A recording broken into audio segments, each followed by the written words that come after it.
నమస్తే అమ్మా. నమస్తే. అమ్మ ఇప్పుడు ఇది మీ గురించే క్వశ్చన్. అబ్బో! అంటే మనం చాలా సార్లు మాట్లాడుకున్నాము. మాట్లాడుకున్న సందర్భాల్లో ఫుడ్ గురించి మాట్లాడుకున్నప్పుడు నాకు వంటలు రావే అవును. అంటారు. మా అవును. ఆయనే పచ్చళ్ళు పెడతాడు. అది ఇది అవును. బా వంటలు చేస్తాడు అంటారు. అవునండి. అవును. కానీ కొంతమంది ఇంట్లో మగవాళ్ళు వంట చేయడం సంగతి పక్కన పెడితే, ఆడవాళ్ళు వండుతున్నప్పుడు సహాయం చేస్తేనే మగోడితో పని చేపిస్తున్నావు. నీకు అంత ఒళ్ళు బలుపేంటి అని మాట్లాడే వాళ్ళు కూడా ఉన్నారు. అంటే ఇంట్లో హస్బెండ్ వంట చెయ్యొద్దా? ఇంట్లో వైఫ్‌కి వాళ్ళు హెల్ప్ చెయ్యొద్దంటారా అమ్మ? ఇలాంటిది ఒక అమ్మాయి కన్నీళ్లు పెట్టుకొనొచ్చింది. ఏడుస్తూ వచ్చింది. నీ కళ్ళల్లో గూడా నేను నీళ్లు చూశాను బంగారు తల్లి. నిజంగా నాన్న. ఏంటంటే ఆ అమ్మాయి యూఎస్ నుంచొచ్చింది. హ్మ్. రాత్రిపూటంతా జాబ్ చేయాలి. అవును. పగలంతా వంట ఇంట్లో చేయాలి. పని. ఆ! ఓపిక లేక ఏరా నువ్వు కూరగాయలు తరుగుతావా అనంటే, హ్మ్. మొగోడిని కూరగాయలు తరగమంటావా నా కొడుకుని? హ్మ్. మరి యూఎస్‌లో కలిసి చేసుకుంటారు గదా నాన్న. చెప్పదు. చెరొక పని షేర్ చేసుకుంటారు గదా నాన్న. హ్మ్. ఇద్దరూ మంచిగానే ఉన్నారు. మధ్యలో పుల్లబెట్టిందెవరు? అది. అది సంగతి. మరందుకే పెద్దలను ఉంచుకోవట్లేదు అనంటే రీజన్ ఇదే మరి. ఇదే నాన్న. ఎందుకంటే వాళ్ళ మడి అని, చాదస్తము అని, వీళ్ళు చేస్తే నచ్చదు అనని, ఈ వంటలు ఈ రకంగానే చేయాలని, ఎలాగైతే వాళ్ళు జీవితకాలంలో నిజానికి పెద్దవాళ్ళు చాలా కష్టపడి పైకొచ్చారు. నేను వాళ్ళని కూడా మనం ఆ! వ్యతిరేకించడానికి లేదు. ఆ! వాళ్ళలా మోల్డ్ అయ్యారు కష్టంలో. కానీ టెక్నాలజీ మారుతున్నప్పుడు హ్మ్. వాతావరణ పరిస్థితుల చూడు నాన్న, నాకు 60 ఏళ్ళకు బొక్కలరిపోయినంటే ఒక పనుంది. అవును. మీలాంటి పిల్లలు 35 పిల్లలొచ్చి మాకు మోకాళ్ళ నొప్పులమ్మా అంటారు. అలా పిల్లలన్నప్పుడు అర్థం చేసుకోవాలి కదా మనము. హ్మ్. హ్మ్. ఏమైందే? ఆ! మేమంతా 9 నెలల పిల్లలము బస్సులలో తిరిగినమే. ఏమైంది అని నేను ఆన్సర్ ఇచ్చాననుకో, నేను ఏ ఏ దునియాలో ఉన్నట్టు, ఏ లెక్కలో ఉన్నట్టు అదే కదా! కదా! ఆ! కాబట్టి క్వెషన్ ఎవరన్నా చెప్పి రావు అడిగినప్పుడు గదమ్మా నొప్పులనేవి. ఆ! ఆ! వయసుదు ఒక్కొక్కళ్ళకు ఒక్కొక్క తీరుంటారు. 5 అవును. చేతులే ఒక రకంగా లేవు. ఈ విశ్వ నియమాలు నేను రాసినప్పుడు కనుక్కున్న సత్యం అదే నాన్న. ప్రతి మనిషిలో ఒక ఎనర్జీ ఉంటుంది. ఆ హ్మ్. ఎనర్జీ లెవెల్స్ నీకు ఆ 10% రావచ్చు. హ్మ్. పూర్వజన్మ సుకృత. కొంతమందికి 50% రావచ్చు. కొంతమందికి 60% రావచ్చు. కొంతమందికి 70% రావచ్చు. అలాగా వస్తున్నటువంటిది ఏదైతే ఈ మొండితనము, ఇలా క్వెషన్స్ వేయడము అవన్నీ ఎలా వస్తాయంటే వాళ్ళకి, హ్మ్. నిజానికి వాళ్ళకి తెలియదు వాళ్ళలా ప్రవర్తిస్తున్నట్టుగా. అవును. వాళ్ళ సబ్‌కాన్షియస్ మైండ్ ఫీలింగ్‌తో సహా 14 నెలల నుంచి మనం పసిపిల్లలుగా 14 నెలల నుంచి 7 సంవత్సరాలు ఉన్నప్పుడే ఆ సబ్‌కాన్షియస్ మైండ్ డెవలప్ అయిపోతది. అంటే వాళ్ళు ఏ ఊర్లో పుట్టి పెరిగారో హ్మ్. ఆ ఊర్లో సంప్రదాయాలు కానీ, ఆ ఊర్లో ఫుడ్ కానీ, అవును. ఏమ్మా ప్రకృతి సిద్ధంగా కొన్ని ఊర్లలో చింతకాయల పచ్చడి ఖచ్చితంగా పెట్టుకుంటారు. ఎందుకంటే ఆ అవును. ఊర్లో చింతకాయలు. కొన్ని ప్రాంతాల్లో మామిడికాయ, మామిడికాయ. కొన్ని ప్రాంతాల్లో గుమ్మడికాయలు, హ్మ్. కొన్ని ప్రాంతాల్లో సోరకాయలు. అలా ఒక్కొక్క రకమైన ప్రాంతాల్లో పండినటువంటి ఆహారమే వాళ్లకు జీవనంగా ఉంటుంది. అదే ఆహారము, పద్ధతులు సబ్‌కాన్షియస్ మైండ్‌లో ఉంటాయి. ఆ పూజలు, ఆ వ్యవహారాలే. మరి మీ ఇంటి ఆచారము నీవు ఆలోచిస్తున్నావు. నీ హ్మ్. సబ్‌కాన్షియస్ మైండ్‌లోని. మరి వేరే ఆమె కూడా వచ్చి మీ ఇంట్లో ఉన్నప్పుడు ఆమె సబ్‌కాన్షియస్ మైండ్‌లో కారం తినకుండా చప్పగా చక్కెరేసుకొని తినే అలవాటున్నామె మీ ఇంటికొచ్చిందనుకో, ఆమె అడ్జస్ట్ కావడం ఎంత కష్టం. అవును. కాబట్టి ఈ సబ్‌కాన్షియస్ మైండ్‌లో ఎన్ఎల్‌పి ట్రైనింగ్ అంటూ తప్పనిసరిగా ప్రతి ఒక్కళ్ళు తీసుకోవాలి. హ్మ్. అదే ఇప్పుడు అట్రాక్షన్ ఆఫ్ లా అంటున్నామమ్మా. అట్రాక్షన్ ఆఫ్ లా అంటే ఏమీ లేదు. ఇందులో ఇది ఈ సెవెంత్ లా నేను రాసిన 12 సూత్రాల్లో 7వ సూత్రము. హ్మ్. అంటే అర్థం ఏంటిది? ఏవైతే నీకు అలవాట్లున్నాయో, హ్యాబిట్స్ ఉన్నాయో, నీలో ఉన్నటువంటి లోపాలు ఏవైతే ఉన్నాయో, మనం పుట్టి పెరిగినప్పటి నుంచి పసిపిల్లల్ని చూడండి మీరు. 5 ఏండ్ల పిల్లల దాకా అది నడుస్తుంటేనే "అరేయ్! పడిపోతావురా" అంటుంది. అక్కడ దూరం నుంచి ఎవరో కొత్తావిడ. మన ఫ్యామిలీ సభ్యులు కాకపోయినా, హ్మ్. మనం ఎవరినన్నా బేబీ అటెండర్‌లని పెట్టుకున్నప్పుడు కింద పడతావు, నెత్తి పలుగుతుంది. వాళ్ళు ప్రతిదీ నెగెటివ్‌నే మాట్లాడతారు. అవును. అమ్మమ్మలు, తాతయ్యలు వచ్చేసి "అరేయ్! పడిపోతావురా" అంటే నడుస్తూ ఉంటే పడడం సామాన్యమని, పర్వాలేదురా పడితే కూడా నీకేమవుతుంది, నిలబడ్డం హ్మ్. వస్తుందని ఒక్క పాజిటివ్ మాట కూడా మన జీవితంలో మనం వినం నాన్న. అవును. నీకు తెలివి లేదురా, నువ్వు అసమర్థుడివిరా, నీ తెలివితేటలు పెరగాలంటే చాలా కష్టము, నువ్వెప్పుడన్నా ఐఏఎస్, ఐపీఎస్ అయ్యే మొహంలాగన్నావా, బర్లు గాసే గుర్రగాసే వెధవలాగున్నావు. అంటే ఇలాంటి నెగటివిటీ మాటలే మన బుర్రలో ఉండి మనలో ఉండే సామర్థ్యాన్ని నెట్టివేస్తున్నారు. అప్పుడే మనకి అట్రాక్షన్ అలా ఫలించటం లేదు నాన్న. అర్థమైంది కదా. ఈ ఎన్ఎల్పిని మార్చుకోవాలంటే ఈ సబ్ కాన్షియస్ మైండ్లో ఫీలింగ్తో సహా మీలో భావాలు ఏవైతే ఏర్పడ్డాయో ప్రతి మనిషిలో కూడా భావాలు ఉంటాయి. అవి ఫీలింగ్తో సహా విశ్వంలోకి ఇస్తే అవే జీవితం. నాకు భార్య వస్తుంది కానీ అడ్జస్ట్ అవుతుందో లేదో, నాలో చాలా లోపాలు ఉన్నాయి, మా అమ్మ చిన్నప్పటి నుంచి నన్ను ఎదురుతుండే అని భయంగా వాడు పెళ్లి చేసుకుంటాడు. రాగానే ఆ పెళ్ళానికి నిజంగా భయపడాల్సి వస్తుంది. ఎందుకంటే ఇతని ఫీలింగ్ ఏదైతే ఉందో ఇన్నర్ మైండ్ లోకి ఆమెకు SMS లాగా ఆమెకు వెళ్ళిపోతుంది. ఆమె చాలా మంచిది, అడ్జస్ట్ అవ్వడానికే వచ్చింది. కానీ ఇతని ఫీలింగ్స్, ఈ ఫ్యామిలీలో ఉన్నటువంటి నెగటివిటీ ఫీలింగ్స్ వల్ల ఆమె ఎలా ప్రవర్తిస్తుందంటే ఆమె చిన్నప్పుడు ఎదుర్కొన్నటువంటి ఫీలింగ్స్, ఆమె పెరిగినటువంటి వాతావరణంలో, ఆమె సబ్ కాన్షియస్ మైండ్లో ఏవైతే కాదు అన్నా సాధించుకునే తత్వం ఉన్నప్పుడు, లేదు వద్దు అంటే నేను చేస్తాను అనే మనస్తత్వంతో పెరిగినటువంటి ఫ్యామిలీలో వచ్చినప్పుడు ఈమంటుంది వీళ్ళు ఏదైతే భయపడతారో ఆమె మొండిగా వివర్తించడం. అప్పుడు స్టార్ట్ అవుతుందండి వ్యవహారం, రోడ్డెక్కుతాయి ఫ్యామిలీస్. కాబట్టి ఏంటంటే ఎవరికైతే కొత్త ఫ్యామిలీ వ్యక్తి మన ఇంట్లోకి వచ్చిన తర్వాత మన అలవాట్లను, హ్యాబిట్స్ను వాళ్ళవి మనకు రావాలి, మనం వాళ్ళతో పోవాలి అని. నీకు వంట రాదు నువ్వు నన్ను అడిగావు,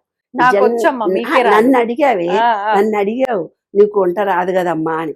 ఖచ్చితంగా రాదని చెప్తున్నాను. ఎందుకంటే మా అత్తగారింట్లో వాళ్ళ వంట వ్యవహారానికి నేను తెలంగాణలో పప్పు ఉప్పు కారం తినే వ్యవహారానికి చాలా డిఫరెన్స్ ఉంది. ఎంత డిఫరెన్స్ ఉందంటే నక్కకు నాగలోకానికి ఉన్నంత తేడా ఉంది. మా నాన్నగారు మాకు నేర్పింది ఒక్కటే. ఏమని నేర్పించారు? తినడానికి పుట్టలేదు, పుట్టినందుకు తినాలి. ఏది పెట్టినా తింటాను, నాకు ఇవ్వాలడు దాకా కూడా ఏది రుచికరమో ఏది రుచికరం కాదో కూడా నాకు తెలియదు, నువ్వేది పెట్టినా బాగుంది అంటారు. బాగుంది అనే తింటాను నేను. అలాగే వంట చేస్తాను. మా అమ్మాయిలు అంటారు అక్కడ ఏవో ధనియాలు జీలకర్ర ఆవాలు పెడుతుంది, అన్నీ వేసేస్తుంది మా మమ్మీ అంటుంది. మా పిల్లలు చెప్తుంది, మా పిల్లలు చెప్తారు మా అమ్మ వంట చేస్తే అలాగే ఉంటుందని. ఇప్పుడు అర్థమైంది కదా. నేను పెట్టే నీళ్ళావకాయ ఇక్కడ ఫ్యామిలీలో నచ్చదు కాబట్టి వాళ్ళు వెల్లుల్లితో నూనెలు పోసి సపరేట్గా పెట్టుకుంటారు. కాబట్టి ఎవరి టేస్ట్ వాళ్ళకు ఉండాలి. ఇంకొకటి, ఏ టేస్ట్తో చేసినా తింటానని అడ్జస్ట్ అయ్యే మనస్తత్వం కూడా వాళ్ళకు ఉండాలి కదా. ఉండని వ్యక్తులు మన చుట్టూ ఉన్నప్పుడు నేను కొన్ని ఫ్యామిలీస్ని భోజనాన్ని పిలుస్తాను. భోజనాన్ని పిలిచినప్పుడు వాళ్ళు కొంత పప్పు కూరను చారోదిస్తారు. నేను అనుకునేది ఎంత మంచోళ్ళు వీళ్ళని కాదక్కడ. వాళ్ళు నేను వండిన వంట తినలేక పాపం వాళ్ళు తెచ్చుకున్న పప్పు కూరతో తినడానికి. ఎందుకమ్మా ఇంత నిజాయితీగా మీ గురించి మీరు చెప్పుకుంటారు? కరెక్ట్. నా గురించి నేను కాదు, నాకంటే వంట అమ్మాయి చేసినా కూడా దే డోంట్ లైక్ ఇట్. అది నేను అనేది. అంటే ఏంటి, వంట అమ్మాయి మా ఇంట్లో చేసిన అమ్మాయి వాళ్ళ టేస్ట్కి తగినట్టుగా చేయకపోతే ఆ ఒక్క పూట భోజనానికి అడ్జస్ట్ అవ్వడానికి కూడా వాళ్ళ సబ్ కాన్షియస్ మైండ్ ఇష్టపడదు. నిజంగానే కష్టమైన ఫుడ్ విషయంలో కాంప్రమైజ్ గారే 99% మంది కారు. ఎందుకో నాకు తెలియదు. అంటే ఇంత చేసి కడుపుకి కమ్మగా తినకపోతే ఎట్లా ఇదే మాట్లాడతారు, ఇదే మాట మాట్లాడతారు. కానీ నాకు మా నాన్నగారి పెంపకంలో మా అమ్మాయిలు కూడా ఏది పెట్టినా తింటారు అలాగా. అందుకనే నేను ఫుడ్ మీద పెద్ద ఇంట్రెస్ట్ చూపించడం.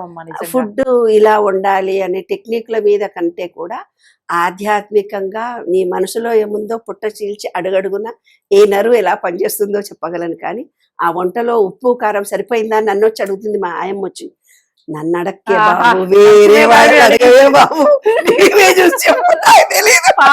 కొత్త కదమ్మా. ఎవరైనా సరే ఎవరైనా నన్ను అడిగితే నన్ను అడకండే బాబు, నాకేం తెలియదు, ఉప్పు బాగున్నా లేకున్నా బానే ఉందంట. వంట అనేది చాలా మనసు మంచిగా ఉన్న వాళ్ళకి, ఏకాగ్రత ఉన్న వాళ్ళు వంట చేస్తే చాలా బాగా కుదురుతుందని మా అమ్మమ్మ చెప్పేది. మా అన్నయ్య అనేవాడు, నిర్మల చేస్తా ఉంటే గుమగుమ వాసన ఊరంతా వస్తుంది, తింటే మాత్రం టేస్ట్ రాదు అని. మా అన్నయ్య అనేవాడు, భలే చేసావే అని. కాబట్టి కొన్ని వంటలు మాత్రం సూపర్ గా చేస్తాను. ఏం చేస్తారమ్మా? కొన్ని మజ్జిగ పులుసు, వావ్, టమాటా పచ్చడి, పెరుగన్నం కూడా చాలా బాగా. ఒక పులిహోర చేస్తాను. నేను చేసే పులిహోర ఎవ్వరికీ రాదు. కడుపుతో ఉండే ఏ అమ్మాయికన్నా నేను చక్కగా పులిహోర చేసి పెడతాను. స్పెషల్ పులిహోరలు చేస్తాను, అవి మాత్రం వచ్చు. పెరుగన్నం వచ్చు, బిసిబిళ్ళా బాత్ రాదంత బాగా. అట్లా కొన్ని వంటలు. కర్రీస్ అయితే కర్రీస్ చెప్పాను కదమ్మా, చాలా డిఫరెన్సెస్ ఉంటాయి. పోనీ డిఫరెన్స్ ఉన్నా మీరు బాగా చేసే కర్రీ ఏంటి? అన్ని కూరల్లోకి ఇదేమంటారు ఉల్లి పొరక ఉంటుంది. ఉల్లి పొరక కూర అన్నట్టు చాలా బాగా చేస్తానట నేను. ఓ. నేను చేసిన అన్నిట్లలో నన్ను మెచ్చుకున్నది అదొకటి బాగా ఎక్కువ. ఉల్లి పొరక కూర అంటే ఉల్లిపాయలు టమాటాలు ముందు వేసి బాగా మగ్గించిన తర్వాత వీటిని చాలా సన్నగా కట్ చేసేసేయాలి. సన్నగా కట్ చేసేసి అవి బాగా మగ్గిన తర్వాత ఇవి వేయాలి. ఓకే. వేసిన తర్వాత కొంచెం నిమ్మకాయ పిండాలి లాస్ట్కి. ఆపేసిన ఉల్లిపాయ టమాటా చేసిన తర్వాత ఏమి వేయను, ఉప్పు మిరపొడి వేస్తాను అంతే. భలే ఉందమ్మా భలే ఉందమ్మా అని తింటారు. మా అల్లుళ్ళకి కూడా నచ్చుతుంది. ఎవరు వాళ్ళు రాగానే అమ్మా నువ్వు చేయి, మా అల్లుళ్ళు రాగానే నాన్న నువ్వు బిర్యానీ బాగా చేస్తావు చేసి పెట్టావు. మీరు అల్లుడు చేసి పెట్టడం కాదు, అల్లుడు మా అల్లుళ్ళు అడుగుతారు నాన్న మీరు కొంచెం చేసి పెట్టావని. మాట ఇచ్చారు సార్, మీ అల్లుడు వచ్చినప్పుడు బిర్యానీ చేసి పెడతాను. మటన్ చికెన్ కూడా చేస్తాడు వాడు, చాలా బాగా చేస్తాడు అబ్బాయి. ఆ అబ్బాయి స్పెషలైజేషన్ నిజంగా ఎవరికి రాదు, అంత బాగా వండుతాడు మరి. ఎస్. కాబట్టి నేను చాలా కష్టపడి వాళ్ళు వస్తే నేను స్వయంగా చేసినప్పుడు అనుకునేదాన్ని ఇంత కష్టపడి చేసిన వీళ్ళు నేను ఎంత పొగుడతారో అని అనేవాళ్ళు. నేను ఇంత కష్టపడితే అంటే ఆ టేస్ట్ వాళ్ళకి నచ్చిన టేస్ట్ నాకు తెలియదు, ఇన్ని రకాలైన టేస్టులు ఉంటాయని కూడా నాకు తెలియదు. ఈ మధ్య కొంచెం కొంచెం తెలుసుకుంటున్నామ్మా నేను కూడా, నాలెడ్జ్ పెంచుకుంటున్నా కుకింగ్ లో. ఆ ఒక్కటి అడక్కు. అందరికి అన్ని రావంటారు. అట్లా మీ కుకింగ్ లో వీక్ వీక్ అసలు పట్టించుకులే. మా నాన్నగారు తిట్టేవాళ్ళు, వంట గురించి పట్టించుకోకు, చదువు చదువు చదువు చదువు చదువు క్యారియర్ క్యారియర్ చదువు చదువు చదువు చదువు. నాన్నగారు గొప్ప అస్ట్రాలజర్, నీ మొహం చూసి నీ జీవితం అంతా చెప్పేసేవాళ్ళు. అలాగా నేను ఒక ఎన్నో సంవత్సరాలు నేర్చుకున్న అస్ట్రాలజీ నేను ఒక 3 రోజులలో చెప్పేస్తానమ్మా అని చెప్పేవాడు నాకు. అలాగా జీవితంలో మెలకువలు తెలుసుకోవాలని చెప్పారు. అలాగా ఆధ్యాత్మికత, ఆ పవరు అదంతా మా నాన్నగారిది. ఇప్పుడు నేను చెప్తున్నటువంటి ఈ విశ్వ నియమాలలో చెప్పే విశ్వ రహస్యాలని ఇవేమన్నా పండితురాలవా అని అడిగాడు ఆయన. నేను కవిత్వం రాశాను, లెక్కల టీచర్ నండి నేను, అంతే. సైకాలజీ కౌన్సిలింగ్లో అనుభవమే తప్ప నాకు నేనేం పెద్ద పండితురాలని కాదు, వేదాలు చదవలేదు, శాస్త్రాలు చదవలేదు, ఏమీ లేదు. కానీ అన్నీ చదివినటువంటి జ్ఞానము, అన్నీ చదువుకోగలిగినటువంటి పరిస్థితులు మా చిన్నప్పుడు ఉన్నాయి మాకు. వేదాలు, ఉపనిషత్తులు, అస్ట్రాలజీ, పామిస్ట్రీ, న్యూమరాలజీ అన్నిటి గురించి అవగాహన ఉంది. అంత మంచి ఫ్యామిలీ నుంచి వచ్చాను. అది నాన్నగారు ఇచ్చినటువంటి.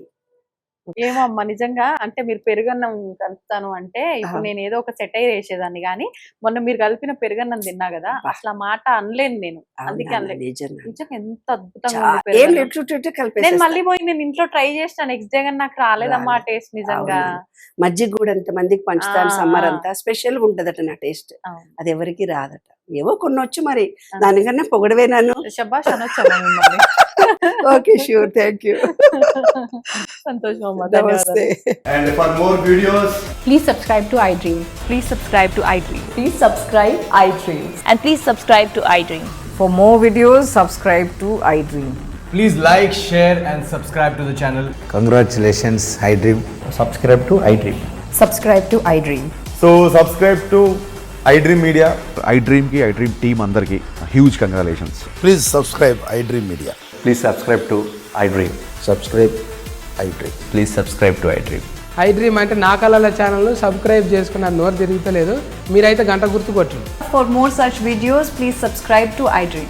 Subscribe to iDream. Please subscribe to iDream. Please subscribe iDream Media. Please do subscribe to iDream. Please subscribe to iDream Media. For best entertainment and information, please subscribe iDream. And don't forget to subscribe to iDream.